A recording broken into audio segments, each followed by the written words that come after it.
অনেক বছর আগেকার কথা বলছি, মানে ধরুন এই 7-8 বছর আগে আমার মোটামুটি যা মনে হচ্ছে আর কি, স্মৃতিটা একটু ধূসর হয়ে গিয়েছে, 7-8 বছর আগে ওই রকমই হবে। ওই সময় পাথর প্রতিমা পঞ্চায়েত দেশের মধ্যে সেরা পঞ্চায়েতের তকমা পেয়েছিল। সেই সময় পঞ্চায়েত মন্ত্রী ছিলেন সুব্রত মুখোপাধ্যায়। আর খুব স্বাভাবিকভাবেই আনন্দের একটা খবর বাংলার জন্য তো বটেই। এবং ওই সময়ে পাথর প্রতিমা পঞ্চায়েতের অনুকরণে বিভিন্ন জায়গায়, মানে রাজ্যের উত্তর থেকে দক্ষিণ, পঞ্চায়েতকে এইভাবে সাজানো উচিত বা এইগুলো করা উচিত যাতে নজির হয় এই পাথর প্রতিমা পঞ্চায়েত, তার একটা মরিয়া প্রয়াস সরকার করেছিল। ভালো উদ্যোগ, সাধুবাদ জানাতেই হয়। কিন্তু সেই পাথর প্রতিমা আজকে ওই 7-8 বছর পরে এই চাঁদ বণিকের পালা যে রচনা করে রাখবে তা কিন্তু আমরা কেউ বুঝতে পারিনি। যাই হোক, আজকে হাল্লা বলে আমি দেবারতী রয়েছি আপনাদের সঙ্গে এবং পাথর প্রতিমার বিস্ফোরণ নিয়ে কথা বলবো। বুঝতেই পারছেন, গতকাল এরকম একটা ভয়াবহ বিস্ফোরণের খবর যখন আসে, প্রথমে মৃতের সংখ্যা অল্প ছিল ঠিকই, কিন্তু সময় বাড়ার সঙ্গে সঙ্গে মৃতের সংখ্যাও বাড়ে। আর তারপরে এই প্রশ্নগুলো, যেটা বাংলার বুকে প্রায় ওই 2-3 মাস অন্তর অন্তর, যেটা সুকান্ত মজুমদারও আজকে দাবি করেছেন যে 2-3 মাস অন্তর অন্তর আমাদের এই প্রশ্নগুলো তুলতে হয় যে ওই বাজি কারখানা অবৈধ ছিল, ওই বাজি কারখানায় বাজি মজুদ ছিল কি করে, কারখানা নয় লাইসেন্স ছিল বলে দাবি করেছিলেন ওখানকার স্থানীয় মানুষ এবং বিধায়ক। কিন্তু পরবর্তী ক্ষেত্রে আবার দেখা যাচ্ছে যে না, শুধুমাত্র বিক্রয় লাইসেন্স ছিল, তৈরির লাইসেন্স ছিল না। এ তো গেল একদিকে, কিন্তু এই যে মজুদ রাখা, অর্থাৎ ওই কারখানায় যা তৈরি হচ্ছে তার কিছু সামগ্রী এবং কিছু তৈরি হয়ে যাওয়া সামগ্রী, সেগুলো কোথায় রাখা হবে? বাড়িতে, যে বাড়ি ওই কারখানা থেকে খুব দূরে নয়। কিন্তু এইভাবে গৃহস্থে, যেখানে বেশ কিছু ব্যবহার্য জিনিস থাকে যেটা দাহ্য, সেখানে বাজি মজুদ করা যায় কি? কিভাবে এই ঘটনা ঘটেছে দিনের পর দিন ধরে, ওখানকার সাধারণ মানুষ বলছে বহুবার ওদেরকে বারণ করা হয়েছে কিন্তু শোনেনি। খুব স্বাভাবিকভাবেই এরপর যেটা শুরু হলো তা হচ্ছে যে পুলিশ প্রশাসন তারা কি করছিল, এই প্রশ্নের উত্তর খোঁজা। তা পুলিশ নিজেই তাদের তরফ থেকে একটা উত্তর দিয়েছে। আপনারা দেখেছেন কিছুক্ষণ আগে একটা সাংবাদিক বৈঠক করা হয়, এডিজি দক্ষিণবঙ্গ সুপ্রতিম সরকার সেই প্রতিক্রিয়ায় খুব স্পষ্টভাবে বলছেন যে এই তো পুলিশের কিছু করার নেই, মানুষের সচেতন হওয়া উচিত। কিভাবে বাজি এনে রাখলেন ঘরের মধ্যে, মানুষকে বুঝতে হবে, মানুষকে সচেতন হতে হবে। পুলিশ কি করবে? সত্যি কথাই, পুলিশের তো কিছু করার নেই। সুপ্রতিম সরকারের প্রতিক্রিয়া দিয়ে আজকের অনুষ্ঠানটা শুরু করব। কি বলছেন উনি? উনি বলছেন যে বাড়িতে যখন মজুত করতে হচ্ছে এই সমস্ত জিনিসপত্র, তখন ওই চন্দ্রবাবু তিনি কেন একটু খেয়াল রাখলেন না, একটু খবর রাখলেন না যে বাড়িতে তো গ্যাস সিলিন্ডার আছে, ব্লাস্ট হতে পারে, কেরোসিন তেল আছে, দাহ্য পদার্থ আছে, একটু তো খেয়াল রাখা উচিত ছিল। সচেতন তো মানুষকে হতে হবে। পুলিশ কি করবে? দেখুন, নজরদারির প্রশ্ন অনেকে তুলছেন, নজরদারির কথা বলছে।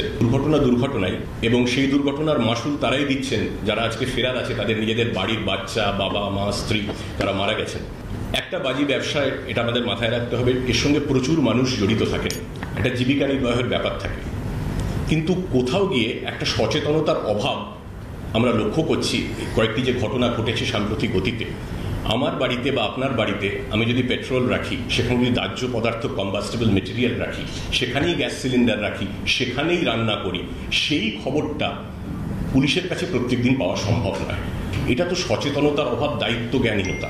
এটা কমপ্লিটলি বেসিক একটা ন্যূনতম সতর্কতার অভাব, যে দায়িত্ব জ্ঞানহীনতার পরিচয় এই যারা ফেরার আছেন তারা এটা দিয়েছেন, তার জন্য এতগুলো প্রাণ এরকম মর্মান্তিকভাবে চলে গেল। এই সচেতনতা বৃদ্ধি, এটা আমাদের একটা প্রায়। আর খুব প্রাসঙ্গিকভাবেই যেরকমটা মাননীয় মুখ্যমন্ত্রী বলে থাকেন যে কি করা যাবে, এই রাজ্যে সবাই তৃণমূল, ওই চন্দ্রবাবু তৃণমূল করতেন, ওখানকার মানুষ বলছেন, ওনার পিসেমশাই বলছেন। পুলিশ মাসে মাসে টাকা নিয়ে যেত, পুলিশ এখানে এসে খাওয়া দাওয়া করত, লাইসেন্স এইভাবেই বার করা হয়েছিল, বিধায়ক সব কিছু জানতেন এবং চন্দ্রকান্ত বণিক তৃণমূল করতেন। এটা আমরা কেউ বলছি না, ওখানকার সাধারণ মানুষও বলছেন না, বলছেন খোদ ওনার পিসে মশাই। প্রভাবশালী যোগ রয়েছে কি এই প্রশ্নের উত্তরে সাধারণ মানুষ বলছেন ডেফিনেটলি, না হলে এসব করা যায়। কি বলছেন পিসে মশাই দেখুন। 10 বছর ধরে এবার কারখানার লাইসেন্স ছিল, লাইসেন্স দিয়েছেন, লাইসেন্স আছে, অফিসাররা সব ছিলেন, এমএলএ ছিলেন। না আমি কারখানার লাইসেন্স অনুমতি ছিল, হ্যাঁ হ্যাঁ হ্যাঁ হ্যাঁ লাইসেন্স আছে, লাইসেন্স আছে, কিন্তু বাড়িতে যেই এত মানে স্টক মজুত করতো হ্যাঁ। কি লাইসেন্স ছিল? না না না না না এটার কোনো না, লাইসেন্স কারখানার লাইসেন্স আছে। কারখানা। তা আপনারা তো বারণও করেছিলেন নাকি এর আগে বাড়িতে এত বাজি মজুতের জন্য বারণও করেছিলেন? আমি যখন এসে ওদের জামাই হয়ে বারণ করি যে বাবা তোরা এইসব আগুনে খেলা করিস নি, বিচ্ছিরি জিনিস, বলে আমার লাইসেন্স করা আছে। আমি যত লাইসেন্স থাকে এটা বাড়ির ভিতর চলে না, এর বাইরে কারখানা করতে হয়। বলে আমি কারখানা করেছি, পিসমশা বাইরে। আমি এসে একদিন দেখলাম কারখানা আছে, ও আছে ওদের বাসের ওপর। অফিসাররা এলো, খাওয়া দাওয়া করলো, সব ছিল। কোথায় অফিসাররা? ওই থানা থেকে অফিসারের যে এমএলএ ছিল, ওই যখন এই সব লাইসেন্স দিয়ে খাই হয়, যখন আমি ওই বাড়ি যাব প্রথমে হ্যাঁ প্রচুর এমএলএ তো সব কিছু করে দিয়েছে। না টাকাটা কে খেয়েছিল? ও এখন কাজ ধরবো, বিধায়ক ধরবো, কাজ ধরবো, তারাই সব লাইসেন্স দিয়ে, তারাই সব থাকে, কার নাম করবার।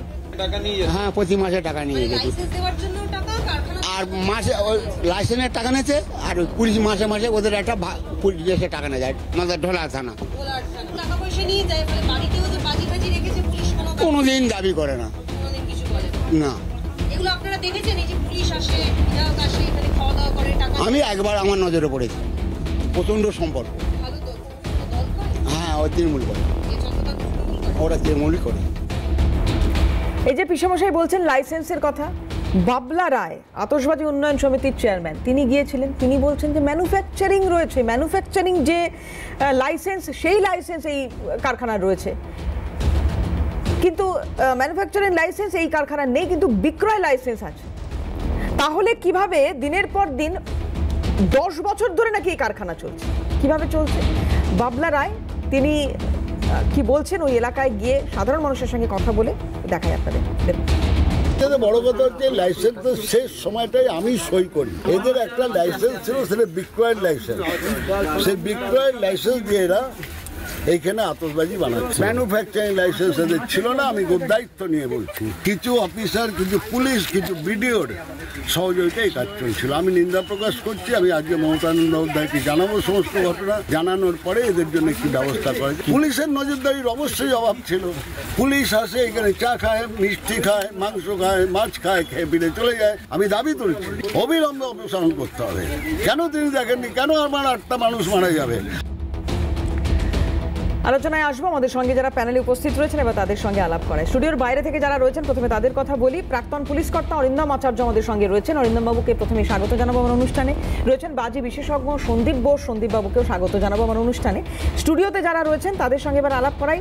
সজলদা রয়েছেন, সজল ঘোষ বিজেপির তরফ থেকে মুখপাত্র সজলদা রয়েছেন, সজলদাকে স্বাগত জানাবো। রয়েছেন রাজনৈতিক বিশ্লেষক আজিজুল বিশ্বাস, আজিজুলদাকে স্বাগত জানাবো। এবং সিপিএম এর তরফ থেকে রয়েছেন গৌরব মজুমদার, গৌরবকে স্বাগত জানাবো। আমি অরিন্দম দার কাছে আসি। এবং অরিন্দম দা, এটা খুব অদ্ভুত লাগছে, গতকাল রাত 9:30টার সময় ঘটনা ঘটেছে, আজকে ঘড়ির কাঁটায় 8টা পেরিয়ে গিয়েছে, প্রায় 24 ঘন্টা হতে চললো। বারবার শুনছি পুলিশ বলছে ফরেনসিক যাবে, ফরেনসিক গিয়ে বলবে, ফরেনসিক দেখবে, এখনো পর্যন্ত মানে ফরেনসিকের ফও নেই। এইটা কিভাবে সম্ভব? এই যে সুপ্রতিম সরকার কিছুক্ষণ আগে প্রেস কনফারেন্স করে অনেকগুলো দামি কথা বললেন, কিন্তু ফরেনসিক যাওয়ার খবর শেষ পর্যন্ত কখন আসবে আমি জানি না। একটু আপডেটটা আপনার কাছ থেকে নেব যে এটা কি চলছে। দেখুন, নতুন যে আইনগুলো হয়েছে ভারতীয় ন্যায় সংহিতা থেকে শুরু করে 1/7/2000। আচ্ছা অরিন্দম দা, লাস্ট যে আপডেট পাচ্ছি কিছুক্ষণ আগে ফরেনসিক পৌঁছেছে, কিছুক্ষণ আগে। বলুন। হ্যাঁ না, ঠিক আছে, যদি পৌঁছে যায় খুব ভালো কথা। এবার সুপ্রতিম বাবু দেখুন একটা হাই পোস্টে রয়েছে, উনি তো স্পটে যায়নি, ওনাকে একটা মেসেজ দেওয়া হয় ডিটেলস পাঠানো, ওটা উনি জেনে বলেন। এটাও আমি ওনাকে দোষ বলি না। কিন্তু এবার আপনাকে বলি ম্যাডাম, আপনি যে বলছেন না, আপনাকে মনে আছে 16/5/2023 মনে আছে কি এগ্রার ঘটনা? কেন আজকে ভাবছি যে ভানু বাগ, এটা নিয়ে আপনাদের ওখানে অনুষ্ঠান করেছিলাম। 14 থেকে 15 জনের মৃত্যু এবং তার 6 দিনের মধ্যে মাননীয় মুখ্যমন্ত্রী পশ্চিমবঙ্গের সরকারের মিসেস মমতা বন্দ্যোপাধ্যায় ছুটে গিয়েছিলেন মানবতাকার খাতিরে। কি বলেছিলেন? উনি বলেছিলেন যে এই ঘটনার জন্য আমি নিঃশর্ত ক্ষমা চাইছি, এই কথাটা বলেছিল দেখবেন। এবং সেখানে 7টা পরবর্তীকালে ওয়েস্ট বেঙ্গল গভর্নমেন্টের নির্দেশ ছিল, তার মধ্যে মেইন ছিল, আমি কোট আনকোট বলছি, একবার ধরা পড়লে কেউ যাতে এই পরিবারের কোনো বাজি বিকৃত এবং লিপ্ত না হয় তার জন্য নিশ্চিত করতে হবে থানার ওসিকে। এবার আপনি আমাকে বলুন, উনি এটা বলার পরে দেখুন, আপনি দেখে নিন, আপনাকে বলছি 15/5, তারপরে দেখুন মহেশতলাতে 20/5, কদিন পরে দেখুন মারা গেল কজন। আচ্ছা 22/5 দেখুন দুবরাজপুরের শেখ সায়ক, কৃষক একজন, তার বাড়িতে 100 তাজা বোমা এবং চিলেকোঠা উড়ে চলে গেল, এবং মাত্র 8-10 দিনের মধ্যে 15 জনের মৃত্যু। টোটাল আমি আপনাকে একটু বলে দিচ্ছি, আপনাদের বলতে সুবিধা হবে, যে আজকে একটা খুব নামকরা পত্রিকায় বেরিয়েছে যে 2009 থেকে 2023 সালের মানে মার্চ মাসে বাজি কারখানায় বিস্ফোরণের 27টি ঘটনার মধ্যে 90 জনের মৃত্যু, এবং 2011 থেকে 2023 মার্চ পর্যন্ত 76 জনের মৃত্যু এবং পঙ্গু হয়েছে 36 জন। এবার পরবর্তীকালে আপনাকে বলবো, এই যে আপনারা স্টেটমেন্টগুলো দিচ্ছেন না, দেখুন প্রথম কথা হচ্ছে কি যে পুলিশ যে তদন্ত করবে, এই যে অফিসার ইনচার্জ যে কথা বলছেন, এই যে টাকা নিয়ে যায়, এই কথাগুলো ছেড়ে দিন, তো পুলিশের মধ্যে এক সংখ্যক আছেই তারা বলে, কিন্তু মাননীয় মুখ্যমন্ত্রী যেখানে বিচলিত, তার পরবর্তীকালে ডিজিকে বলা হচ্ছে, বিভিন্ন জায়গায় রেড করা হচ্ছে, মানুষ অ্যারেস্ট হচ্ছে, দেখুন 24 জন অ্যারেস্ট হয়েছিল, বলতে পারেন এই 24 জন অ্যারেস্ট হওয়ার পরে তাদের what is the status of that person who had been arrested in this case? আমি কি বলতে পারেন যে explosive substance act, explosive substance act under section 4 কত আছে? 20 বছর জেল আছে। এটা এনআইএ দেওয়ার দরকার নেই তো, আমার সাফিসিয়েন্ট দেওয়া হচ্ছে কি? তাহলে প্রশ্ন হচ্ছে যে এরা যে আজকে এই কাজগুলো করছে, এবং সেখানে রাজনৈতিক নেতৃবৃন্দ যদি আজকে মদত না থাকে, কেন মুখ্যমন্ত্রী অফিসার ইনচার্জকে দায়ী করার জন্য বলেছে, কিন্তু আপনি বলুন তো যে ওখানে দীর্ঘদিন ধরে কাজ করছে, যে ছেলেটা বলছিল যে আমার লাইসেন্স আছে, এই আছে, আচ্ছা বলুন, তাহলে আমার একটা প্রশ্ন হচ্ছে, ওখানে এত বড় ঘটনা মৃত্যুর পরে ওখানে অঞ্চল পঞ্চায়েত বলুন, এমএলএ বলুন, লোকাল কমিটি যারা রয়েছে, তাদের কোনো দায়িত্ব নেই, তাদের কিছু নেই, সব ওসির ঘাড়ে দিয়ে দিচ্ছে। তাহলে তাদের মিলিত ভাবে যে আজকে দিনের পর দিন মানুষের মৃত্যু হচ্ছে, 7 জন না 8 জন মারা গেছে, 4 জন। তো বিধায়ক গিয়ে বলে দিয়েছিলেন যে কারখানা লাইসেন্স আছে, উনি গিয়েই আগে এটা ক্লিয়ার করে দেন যে কারখানা লাইসেন্স আছে, তারপরে তো আমরা আজকে জানতে পারছি যে ম্যানুফ্যাকচারিং লাইসেন্সই ছিল না। না না না, ওটা ট্রেড লাইসেন্স ছিল। আপনাকে বলে দিচ্ছি ম্যাডাম, এই লাইসেন্সের জন্য এসডিও দায়, এবং আপনাকে মনে রাখতে হবে যে ফায়ার সার্ভিসের থেকে একটা লাইসেন্স নিতে হয়। পরিস্থিতি যে বিধায়ক কি বুঝতে পারছেন না কোনটা ট্রেড লাইসেন্স আর কোনটা ম্যানুফ্যাকচারিং লাইসেন্স? না না না না না না, আপনি বিধায়ক হওয়ার জন্য তো আপনার ওই অত কোয়ালিফিকেশন দরকার হয় না, তো অশিক্ষিতরা তো বিধায়ক কোনো নিয়ম নেই, মন্ত্রী হতে হয়। কিন্তু বিধায়ক যত মারমুখী হবে, যত অত্যাচার হবে, যত আজকে ইলিগাল কাজ মদত দেবে, তারা বিধায়ক হচ্ছে। এটা সমস্ত জায়গাতে আমরা দেখতে পাচ্ছি। অরিন্দম বাবু, আমি একটু সন্দীপ বাবুর কাছে যাওয়ার চেষ্টা করব। 2022-এ এই চন্দ্রকান্তকে গ্রেপ্তার করা হয়, এবং সেটা আজকে পুলিশ, সুপ্রতিম সরকার যখন প্রেস কনফারেন্স করছেন উনি নিজেই এ কথা বলছেন, এবং এই ইলিগাল বাজি কাণ্ডে তাকে গ্রেপ্তার করা হয়েছিল। কারখানাটা 10 বছর ধরে চলছে, এটা 2025 সাল, 2022-এ চন্দ্রকান্তকে গ্রেপ্তার করা হয়। তারপরে তো কোনো হেলদোল নেই, আমরা বুঝতে পারছি। গাইডলাইন নির্দিষ্টভাবে মানা হয়েছে কি মনে হয় দাদা? প্রথমে আমি কয়েকটা কথা বলি। যদি কেউ কোনো সময় বাজি তৈরি করতে গিয়ে বা বিক্রি করতে গিয়ে বা কোনো কিছু ক্ষেত্রে, বাজি সংক্রান্ত ক্ষেত্রে যদি কেউ অ্যারেস্ট হয়, তাহলে সে কিন্তু কোনোভাবে লাইসেন্স পায় না। এইটা একদম পরিষ্কার রুলস। এটা বাজি ক্ষেত্রে এইটা একদম পরিষ্কারভাবে বলা আছে, কোনো ক্ষেত্রে যদি বাজির ঘটনা আর্মস অ্যাক্টে যদি আটকে যায়, তাহলে সে কিন্তু লাইসেন্স পায় না। তা আপনি বলছেন 2022 সালে সে আটকে ছিল, অ্যাকর্ডিং সুপ্রতিম সরকার, মাননীয় সুপ্রতিম সরকার বলেছেন। তারপরে 2025 সালে কী করে তার লাইসেন্স বেরোলো আমি জানি না। যাই হোক, দ্বিতীয় বিষয় হলো এই যে স্ক্যাটার্ড কারখানাগুলো থাকবে কেন?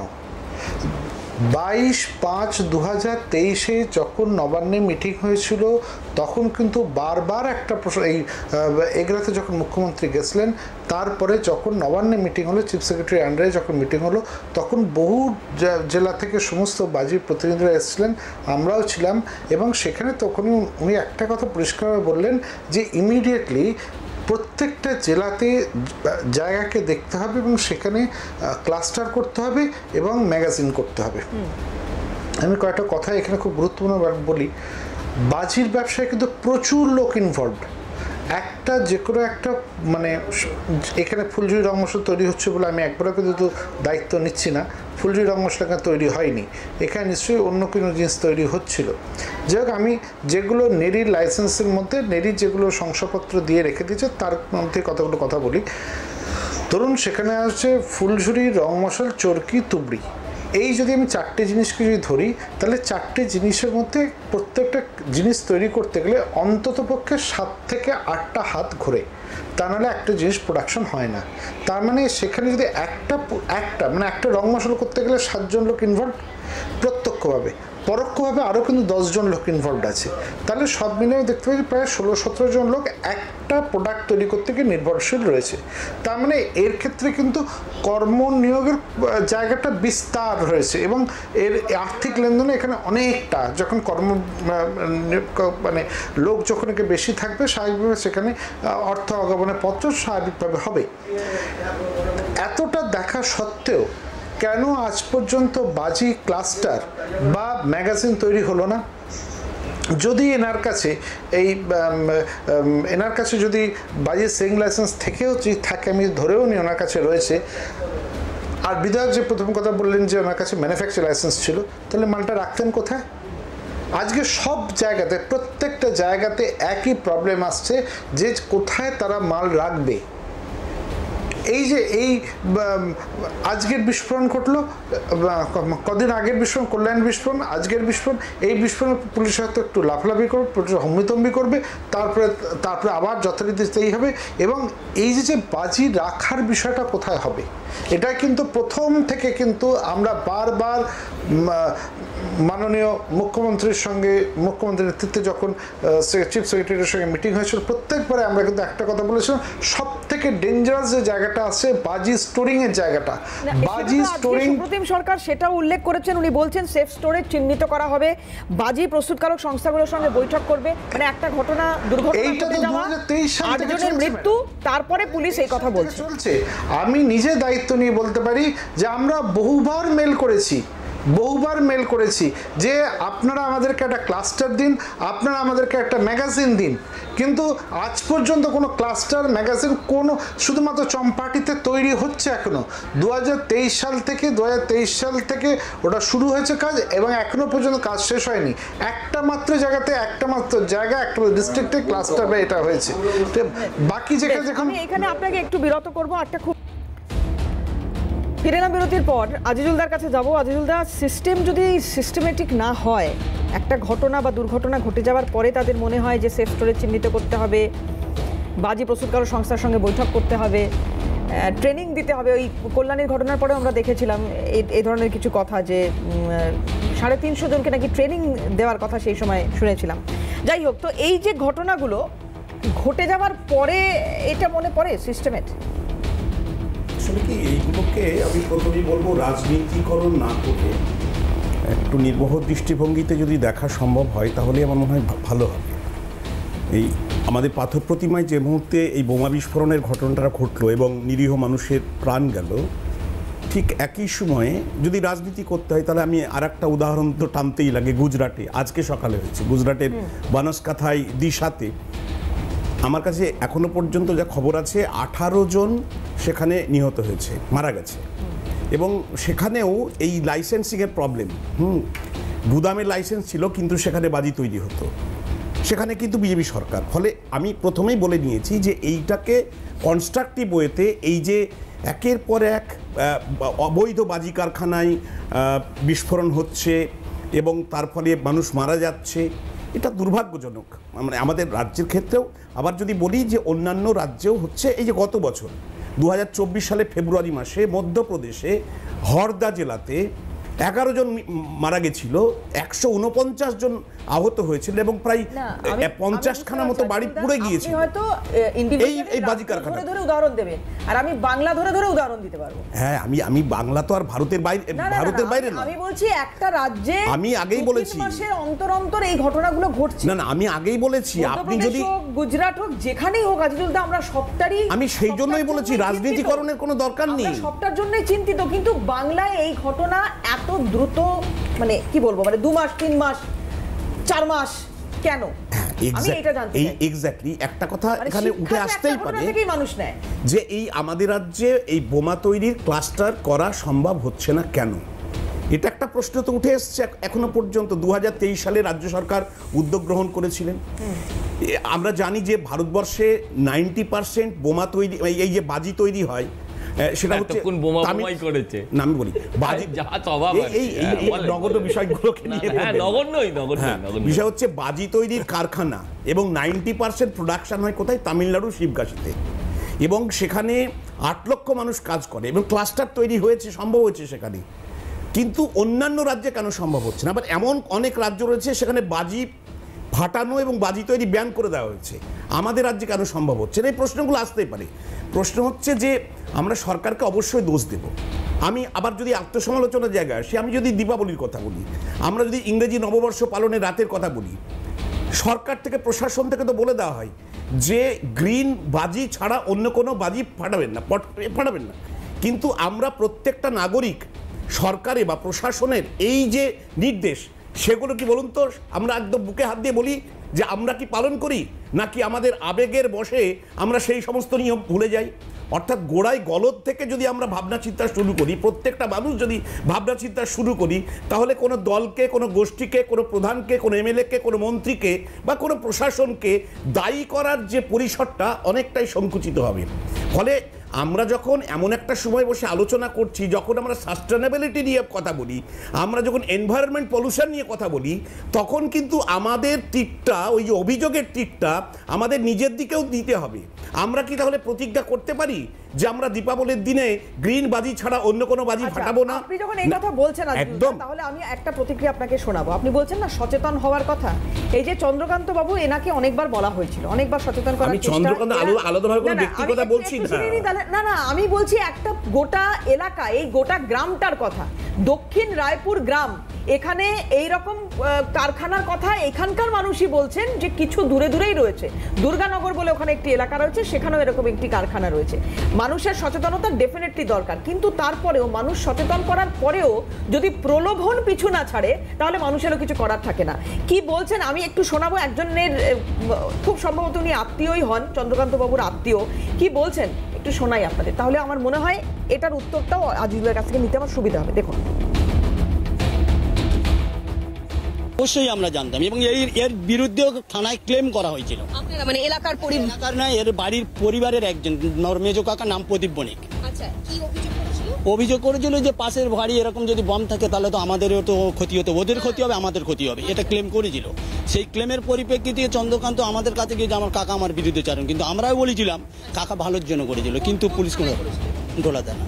নিজ যত জায়গায় ছিল বমে গুছানো ছিল, এগুলো তো তাদের জানার কর্তব্য। পরেও কোনো ব্যবস্থা গ্রহণ হলো না, এটা তাহলে কার উদাসীনতা? প্রশাসনের উদাসীনতা। তার জন্য আজকের এই 8টা প্রাণ বলিদান গিয়েছে, গোটা গ্রামের মানুষ আমরা আতঙ্কে আছি। যথোপযুক্ত ব্যবস্থা নেই, পুলিশ যাদের লাইসেন্স দিচ্ছে সেই লাইসেন্সটা যথাযথ তার ব্যবহার করছে কিনা সেটা দায়িত্ব প্রশাসনের থাকে, কিন্তু প্রশাসন সেইখান থেকে উদাসীন ছিলেন কিংবা জেনে শুনেও কোনো স্টেপ নেয়নি, গ্রহণ করেনি। আমরা রাত ভোর আমরা ঘুমাতে পারিনি। আমি আমাদের গ্রামের পক্ষ থেকে, অঞ্চলের পক্ষ থেকে আপনাদের এই চ্যানেলে আমরা আবেদন করছি, আমরা এর আগে দেখেছি মদ খাওয়ার পরিপ্রেক্ষিতে 2 লাখ টাকা করে দেয়, কিন্তু যেখানে লাইসেন্সের পরিপ্রেক্ষিতে সরকার ট্যাক্স নিত, তাহলে এতগুলো যে প্রাণ গিয়েছে সেই প্রাণের পরিপ্রেক্ষিতে আমরা প্রত্যেকটা বডি পিছনে আমরা 5 লাখ টাকা করে দাবি করছি। এটা মাননীয়ার কাছে আমরা, আমাদের মুখ্যমন্ত্রীর কাছে আমরা দাবি করছি, যেন তাদের পরিবারটা অন্তত বেঁচে যাবে। তৃণমূল কংগ্রেসটা যারা ভালোবেসে করে থাকেন, তারা যেটা দাবি করেন যে মানুষ সচেতন বলেই বারবার তৃণমূলকে ক্ষমতায় আনছেন, আর সেই মানুষের উপর আপনারা ভরসা রাখতে যদি না পারেন, নাজিজুল্লাহ, কিভাবে হয়? দাদা, মানুষের আবার দলীয়করণ করছো কেন, রাজনীতিকরণ করছো কেন? আমার বক্তব্য হচ্ছে, গত রাতে যে দুর্ঘটনাটা ঘটলো, পাথর প্রতিমার ওই গ্রাম, আশপাশের গ্রামের সমস্ত মানুষ, কোনো মানুষ কি জানতো না যেখানে অবৈধ বাজি তৈরি হচ্ছে? বললেন উনি শুনতে পেলেন না? না, আমি বলছেন যে আমরা পুলিশের কাছে গেছি, এফআইআর করার চেষ্টা করেছি, পুলিশ যদি ইনঅ্যাক্টিভ থাকে, আমি বলি শুধু পুলিশের দায় দিয়ে তো চলে না। আর প্রশ্ন হচ্ছে, এই যে একজন ব্যক্তি বললেন এবং একদম স্ক্রিপ্টেড ভাবে ওই অন্য ঘটনার প্রেক্ষিতে ওই যে বলছে, ওর নাম আমি জানি না, ও কিন্তু রাজনীতিকরণ করছে, তার বক্তব্যের মধ্যে উঠে এসেছে। প্রশ্ন হচ্ছে, দেখো, প্রশাসনের দায় অবশ্যই রয়েছে। প্রশাসনের নাকের ডগায় যদি এই অন্যায় কাজগুলো হয়, সেগুলো প্রশাসন যদি না করে সেই দায়িত্ব তাকে নিতে হবে। এবং সেখানে তুমি যদি একটা রাজ্য সরকারকে পুরোপুরি দায়ী দাও। আরেকটা বিরতিতে যাওয়ার আগে একটু সজলদার কাছে যাই। সজলদা, এটা কি মানে এই যুক্তিটা আমার ভালো লাগলো না, আজিজুলদার এই যুক্তি আপনার কেমন লাগলো? দারুণ লেগেছে, আমার দারুণ লেগেছে, বিশ্বাস করুন। আমি দেখলাম ওনার সঙ্গে মমতা ব্যানার্জির কোনো তফাৎ নেই। বেশ বেশ বলি একটুখানি, হাঁসখালির মেয়েটাকে দেখে উনি বুঝতে পেরেছিলেন, ছবিও দেখেননি, শুধু টেলিফোনে শুনে ঘটনাটা শুনে বুঝেছিলেন মেয়েটা প্রেগনেন্ট আছে, প্রেগনেন্ট আছে। ঠিক সেরকম এই টিভিতে ছেলেটার বক্তব্য শুনে ওর বুঝে গেছে ও রাজনীতি করে। মানে এই ধরনের দূরদর্শী মানুষ এরা রাতে ঘুমোতে পারে কিনা আমি জানি। সজল বাবু নিজে এত দূরদর্শী এরা অন্তত 250-300 বছর দেখতে পায়। কলা খাই না না আরে ভাই ছেলেটা এক মিনিট দাদা, আমি আপনার সঙ্গে বলিনি, আমি দিব্যি চালাতে দেইনি, আরে চালাতে দেইনি। আপনার আরেকবার চালিয়ে দিন মোটো, হ্যাঁ আমি চালাতে দেইনি, লজ্জা পাবেন, তাই তো? লজ্জা দরকার নেই, আমি লজ্জা দিতে চাই না আপনাকে।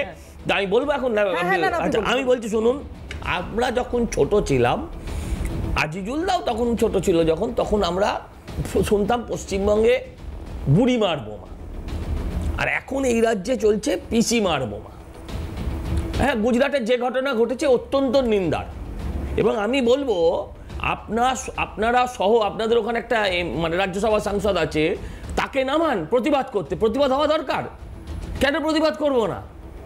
ঠিক সেইরকমভাবে রাজনীতি নয়, বিরোধী দল তার বিরোধিতা করবে, কনস্ট্রাকটিভ বিরোধিতা করবে।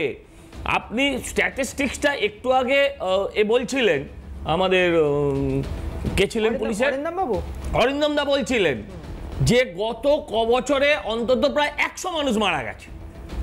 আমি আপনাকে প্রশ্ন করি, গুজরাটের ঘটনার একটা কথা বললেন, হ্যাঁ ছানা বড়া কেন, চোখ ঠেলে বেরিয়ে যেতে পারে। কি বলবেন? বিজেপি শাসিত রাজ্যের ঘটনা, এই বাজি, এই বিস্ফোরণের ঘটনা বলবো? বলুন, বলি তাহলে বলুন। দুটো ঘটনা বলেছি, দুটো বাইনো আপনি সব কথা বলেছি। কালকে 18 জন আর 1 বছর আগে 11 জন আর 18 জন, কতজন হয়? 30। আমি গুনতে জানি, 18 আর 11 30 হয় না। আপনি মাস্টার মশাই হিসেবে বাজে, 18 আর 11 30 হয় না। আবার চুপ করুন তো, সজল 18 আর 11 30 হয় না। এবার আপনাকেই বলছি শুনুন, 29 হয়। হ্যাঁ 29 হয়, আমি জানি। আপনার কাছে যাহা 52 তাহাই 53। আমি আপনাকে এটা বুঝিয়ে বলছি, আপনি বলতে পারলে আমি প্যানেল ছেড়ে উঠে যাব। গত 3 বছরে, 5 বছরও না, কতগুলো বিস্ফোরণ ঘটেছে, আমি উঠে যাব, ক্ষমা চেয়ে নেবো আপনার কাছে। মনে মনে ভাবছেন তো, ভাবতে থাকুন, কিন্তু আপনি বলতে পারবেন না সব কটা। লজ্জা পাওয়া উচিত। আপনাদের মধ্যে মনুষ্যত্ব যদি থেকে থাকে তাহলে লজ্জা পাওয়া উচিত। প্লিজ বললাম, প্লিজ আমি দিয়ে দেব নাকি 100 লোক আবার 3 বছর তো দিতে দিয়েছিলাম তো, সময় দিয়েছিলাম বলেননি। আরে দাঁড়ান না, দিয়ে তো দেবেন। আরে সে তো আপনি আমি আপনাকে বলছি শুনুন, এই দেখুন মশাই, ভদ্রলোকেরা ভদ্রতা ধরে না। আবার বলছি আপনি ভদ্রলোক, আমি যখন বলেছি একটাও কথা বলিনি। আচ্ছা বলুন, অসভ্য দাবি করছেন কেন? বয়স হয়েছে তো, বলুন। আরে বলুন না, এই জন্য তো আপনাদের লোকে গাল দেয়। আপনার মেলাডি, আমি আপনাকে বলছি সেটা হচ্ছে যে আপনি একটা গুজরাটে দেখাতে পারবেন, একটা মধ্যপ্রদেশে দেখাতে পারবেন, একটা উত্তরপ্রদেশে দেখাতে পারবেন, কিন্তু প্রতি মাসে একটা করে দেখাতে পারবেন। আপনি মাস্টারমশাই তো, তাই মাস্টারমশাইয়ের মতো করে বোঝাই, মাস্টারমশাইয়ের মতন করে বোঝাই। প্রতি মাসে দেখান, প্রতি মাসে দেখান। আপনি চুপ করুন না। না আপনি প্রতি মাসে ভাবতে কি নেবেন? না প্রতি মাসে ভাবতে কি নেবেন বলুন না। প্রতি মাসে ভাবতে কি চাই বলুন না। প্রতি মাস বললেন তো। আরে প্রতি মাস বলুন। আরে আপনি বলছি শুনুন, আমার মেল আইডি দিচ্ছি, আবার বলছি আপনার মেল ফিমেল আপনি এখন দিতে হবে না। আপনি অসভ্য দাবি করছেন। আরে I am just talking you that আপনি অসভ্য দাদা, আপনি অসভ্য দাবি করছেন। আপনি বলুন, আপনি অসভ্য দাবি করছেন। আপনার সময় সভ্যতা করেছি, এটাতেই না এই আজিজুল বিশ্বাসের পরিচয় পাওয়া যায়। আবার বললাম অসভ্য দাবি করছেন। আরে আর বলতে দেবো না আপনাকে সারা। আরে আমার বলা বলার ক্ষমতা নেই। আপনার সময় তো কেউ বলেনি, বলুন। বলবো না কথা, আরে বলবেন না আপনি। অসভ্য লোক। আরে আপনি পেশেন্স রাখুন। আরে পেশেন্স রাখুন মানে আমি আপনাকে একটা অসভ্য দাবি করিনি। কি চাইছেন আপনি বলুন। আরে আচ্ছা আমরা একটু ইস্যুতে থাকি। সুপ্রতিম সরকারের বলার কারণ আছে যে সচেতন মানুষকে হতে হবে, পুলিশের কিছু করার নেই। আজিজুল দা এই কথা বলবেন, অধ্যাপক মানুষ, আমি সেটা সত্যি ভাবিনি। সচেতন মানুষকে হতে হবে সজল দা। সচেতন তো মানুষকে হতে হবে, গন্ডার তো আর সচেতন হবে না, দেখতে পাচ্ছেন তো। আমি আপনাকে বললাম যে এখন এখানে বলছিলেন যে বাজিতে বহু মানুষ যুক্ত। আরে বহু মানুষ যুক্ত বলে তো আরো বেশি সচেতন হতে হবে। মানুষ সচেতন হবে আর পুলিশ সচেতনভাবে টাকা তুলে নিয়ে চলে আসবে, দিয়ে অচেতন হয়ে যাবে। কি ক্যারেক্টার আপনি বলুন। ডিজি এটা আজকে এডিজি আজকে যা বলেছেন, মমতাদি ওই এগরায় গিয়ে তাই বলে এসেছিলেন যে বহু মানুষের রুটি রুজি যুক্ত। আচ্ছা বলুন তো, ওই খোড়া বাদশার মদ খেয়ে 250 লোক মরে গেছিল, তো সেখানেও তো বহু মানুষের রুটি রুজি যুক্ত, এই ভেজাল ওষুধে বহু মানুষের রুটি রুজি যুক্ত। তাই বলে কি সেগুলো পশ্চিমবঙ্গে চলবে? হ্যাঁ, বলছেন রাজনীতি করবো না, করবেন না। হাতরাস নিয়ে বলেন কেন? উন্নাও নিয়ে বলেন কেন? হাতরাসও তো একটা দুর্ঘটনা, উন্নাও তো একটা দুর্ঘটনা। বিরোধীরা নিশ্চয়ই বিরোধিতা করবে। আমি আপনাকে বলছি, এত বাজি পোড়ানো হয় কোথায়? এখানে দু দিন সাধারণভাবে 2 টাইম বাজি ফাটে। একটা হচ্ছে হিন্দুদের দেওয়ালি উৎসবে, আর মুসলিমদের শবে বরাত। আমি আপনাকে বলছি এত বাজি প্রথমত গ্রিন বাজি ছাড়া কোনো বাজি অ্যালাউড না। প্রশ্ন হচ্ছে এই এত বাজি কোত্থেকে আসছে, কিসের জন্য তৈরি হচ্ছে, কোথায় পাঠানো হবে? আর সোহেলদা, আপনার কথা শুনতে শুনতে আমি একটা ছবি একটু পাশে চালাতে বলবো। না চালান, আমি বলছি শুনুন। যে এই যে বলছেন, আমাদের রিপোর্টার যখন গেছে দাদা ওখানে গিয়ে দেখছে যে ঝোপের মধ্যে এই বাজি তৈরির সরঞ্জামগুলো কেউ বা কারা এই ঘটনা ঘটার পরে রাতের অন্ধকারে রেখে দিয়ে গেছে। না ঠিক আছে, জলে ফেলে দিয়ে গেছে। ওই পরিবারের শুভাকাঙ্ক্ষী, হ্যাঁ তারাও তো আছে। আমি আপনাকে বলছি শুনুন, কতগুলো মানে অভিযোগগুলো দেখুন। অভিযোগগুলো হচ্ছে যে এটা পাথর প্রতিমাটা কোথায়? দক্ষিণ 24 পরগনা। কদিন আগে অমিত শাহ বলেছেন যে অনুপ্রবেশকারীদের সবার ওই আধার কার্ড, ভোটার কার্ড সবই হচ্ছে 24 পরগনা, তার মধ্যে একটা 24 পরগনা এটা। বলছেন কি নির্লজ্জের মতন বলছেন যে মাসুল দিতে হচ্ছে পরিবারকে, মাসুল পরিবারকে দিতে হচ্ছে। বলছে কাদের? যারা দুজনে আপনার আছেন, ফেরার আছেন। এটা কে বলছেন? এডিজি। আচ্ছা বলুন তো, মাসুল দিচ্ছে পরিবার, তাহলে পয়সা দিয়ে আপনাদেরকে কেন রাখা হয়েছে? আপনারা যদি এই জায়গাটায় তাদের সচেতন করতেন, যাদের ধরেছিলেন তাদের যদি পয়সা দিয়ে পয়সাকে ছেড়ে না দিতেন। কারণ এই পরিবারের কোনো এক বণিক 22 সালে ধরা পড়েছিলেন 68 কিলো বাজি নিয়ে, বেআইনি বাজি নিয়ে তিনি ধরা পড়েছিলেন।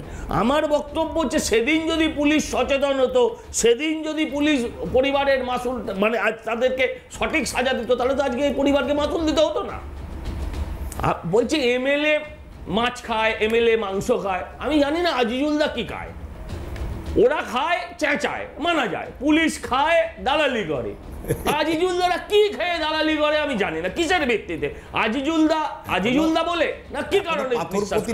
আমি যেটা বলছি আপনাকে, গত কয়েকদিন আগে পেয়েছিলাম। আরে বাবা শোনেন না, আমি বলছি শিক্ষা মানুষকে শিক্ষিত করলেও সবসময় মানুষ করে না। এটা সামনে বসে আছেন যারা। আমি বলছি দত্তপুকুরে একটা একটু সংক্ষেপে এক লাইনে, দত্তপুকুরে কিছুদিন আগে একটা বিস্ফোরণ হয়েছিল। সেখানে একটা ল্যাবরেটরি পাওয়া গেছিল আসতো। আপনি বলুন তো, বোমাবাজি মানে ওই বোমাবাজি না, আমি বলছি এটা বুড়িমার বোমা, চকলেট বোমা, কালী পটকা, দোদমা, সেখানে ল্যাবরেটরি কেন লাগবে?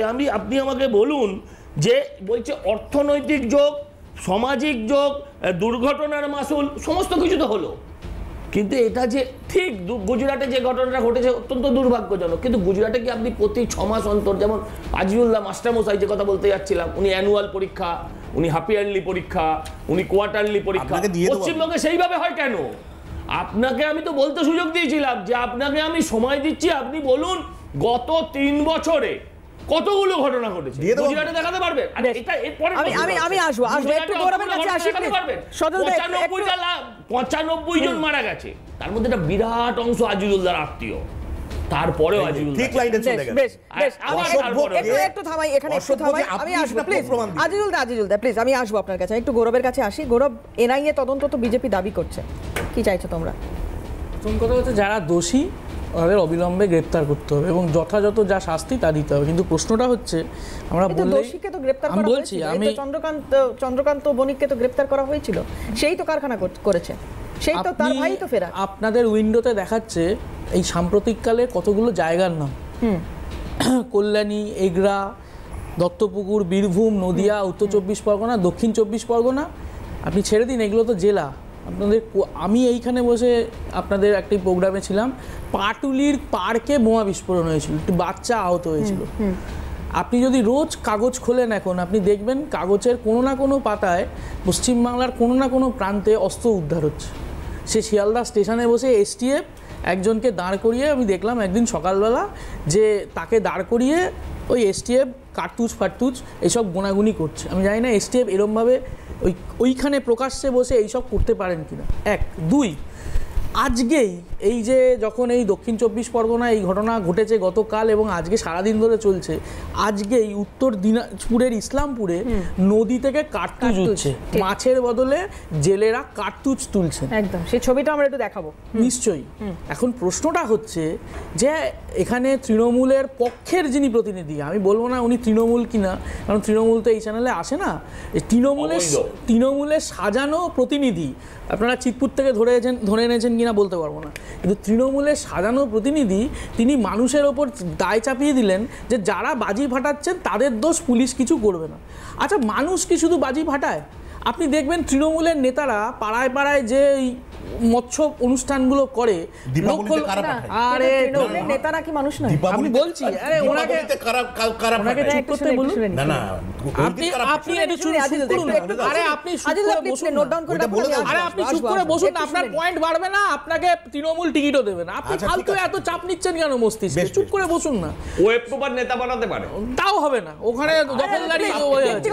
দ্বিতীয় কথা হচ্ছে তৃণমূলের নেতারা মানুষ, অবশ্যই মানুষ, কিন্তু তৃণমূলের নেতারা মঞ্চে বসে বড় বড় বাজি ফাটাবেন আর এলাকা ধোঁয়ায় ধোঁয়া হবে, আর এখানে বসে বসে তৃণমূলের পক্ষের প্রতিনিধিরা বলবেন গ্রিন বাজি।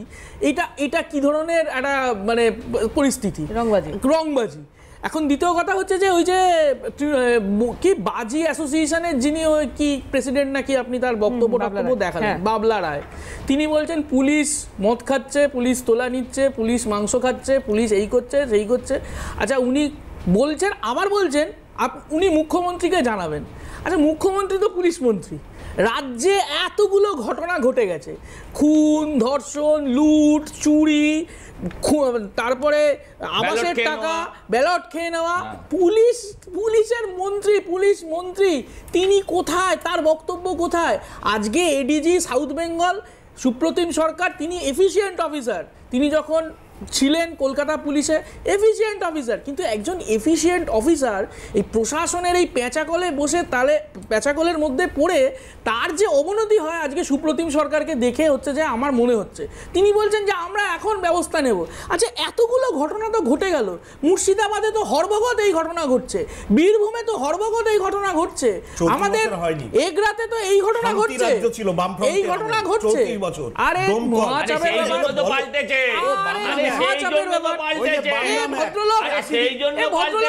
দোকান কাটা নাকি এরা মাস্টার মশাই কি দোকান কাটার মতন কথা বলে কি বলছে?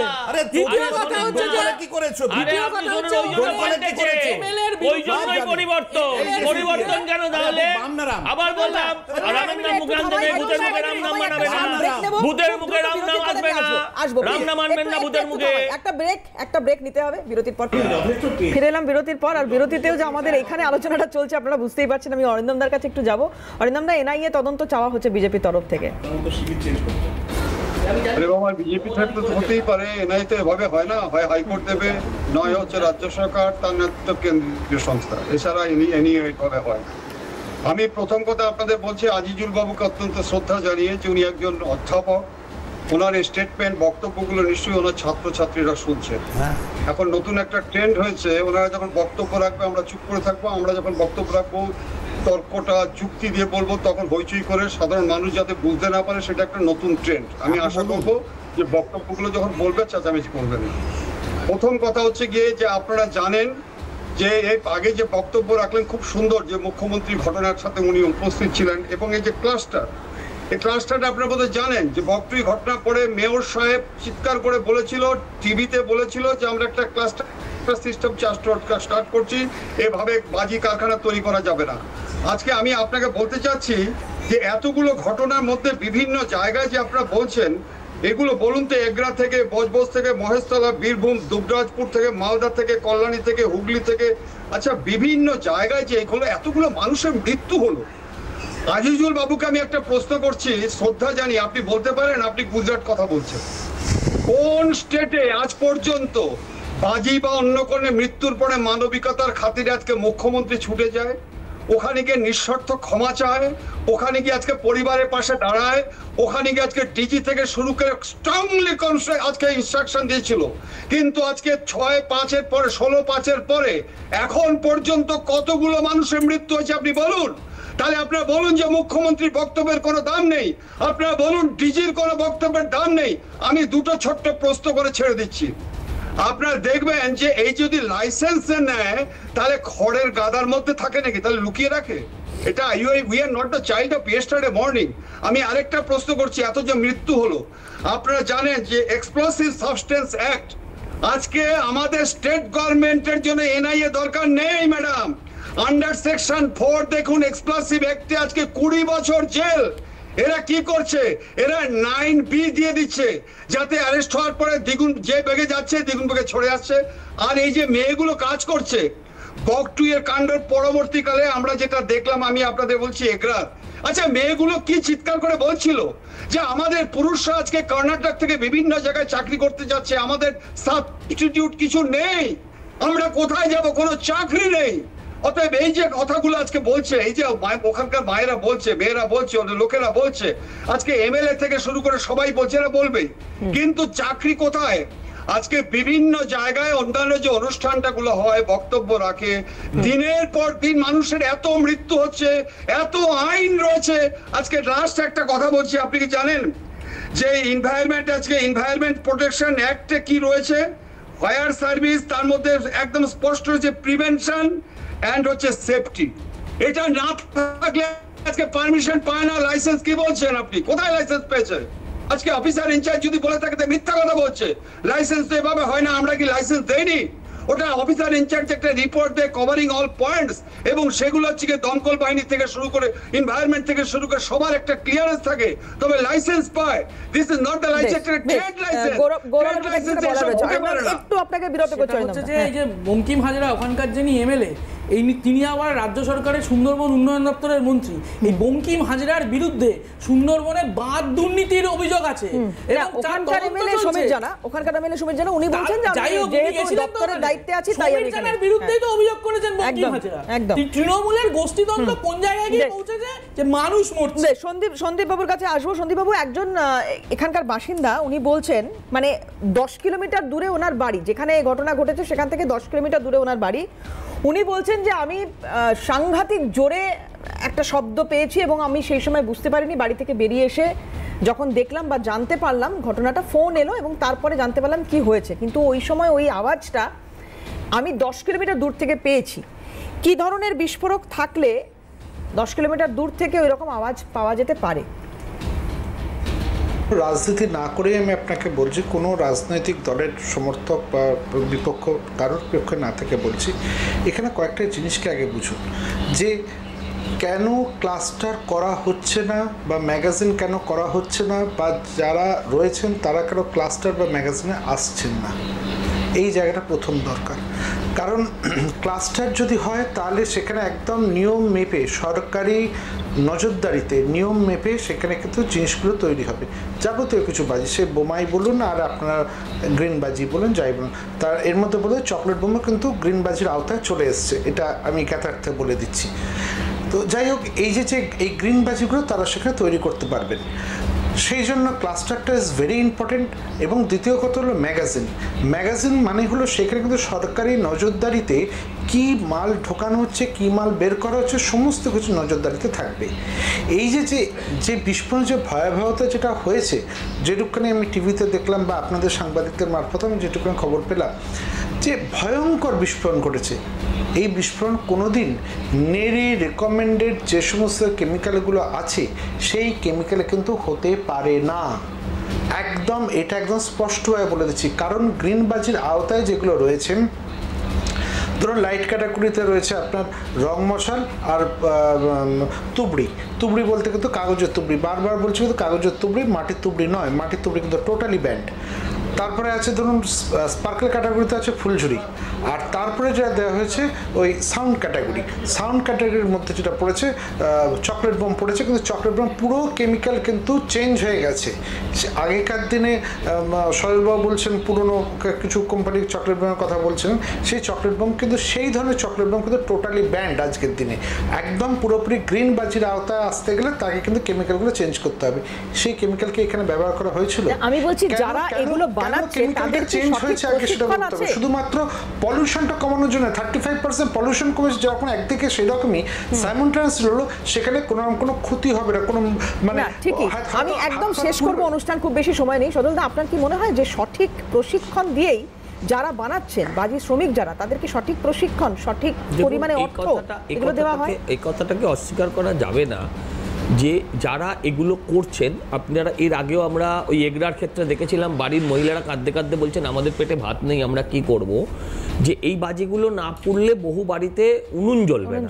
কিন্তু তাই বলে সেই মানুষগুলোকে তো জ্বালিয়ে দেওয়া যাবে না, তাকে আইনের আওতায় বাধ্যতামূলক করতে হবে, সমস্ত শ্রম আইন মানতে হবে, এই শ্রমিকদের তাদের ইন্স্যুরেন্স রাখতে হবে। ঘটতে পারে ঘটনা, কেন ঘটবে না, ঘটতেই পারে। কিন্তু আজকে এই যে বলছেন মদ খেয়ে মরলে 2 লক্ষ টাকা, বাজিতে মরে গেছে কেন টাকা দেবে না, এবার যদি টাকা দেয় তাহলে আবার এটাও প্রশ্ন আসবে বেআইনি বাজিতে মরে গেলে কেন টাকা দেওয়া হবে। এই যে সমস্যাটা, কিন্তু একটা গরিবের প্রাণ গেছে, এতে কোনো ভুল নেই, এক্ষেত্রে হয়তো পরিবারের প্রাণ গেছে। এবং ভাবতে পেরেছেন 6 মাসের বাচ্চা, 6 বছরের বাচ্চা হয়তো আজিজুল দাদের গায়ে কোনো কষ্ট দেয় না, মনে নাড়া দেয় না, এটা হতে পারে। কিন্তু আপনি আমি ভেবে দেখুন যে এই বাচ্চাগুলো জানতেই পারলো না না তাদের পৃথিবী থেকে কেন চলে যেতে। ঠিক কথা। আমি আজিজুলদা এটাই খুব অদ্ভুত লাগছে যে একটা ঘটনা ঘটে যাওয়ার পরে এই মানে সচেতনতাগুলোর কথা বলা হচ্ছে বা এই বৈঠকগুলো করার কথা বলা হচ্ছে, ঘটনা ঘটে যাওয়ার পরে কেন? এই নজরদারি তো প্রথম থেকে থাকা উচিত, মানে লাইসেন্স দেওয়ার সময় থেকে থাকা উচিত। যদি দিয়ে কারখানা আছে, করছে, এটাকে দুর্ঘটনা ভাবতে হবে। প্রতি মাসে হ্যাঁ বাবা, প্রতি মাসে পরিবারের আরে প্রতি মাসে দুর্ঘটনা ভাবতে হবে। যারা লজ্জা করে লজ্জা করে একদম আবার বলে আবার বললাম এখানে অনুষ্ঠান সবাইকে ধন্যবাদ, সবাইকে ধন্যবাদ, ধন্যবাদ। শেষ করছি আজকে, অন্যান্য সব খবরের জন্য চলতে থাকুক CNN।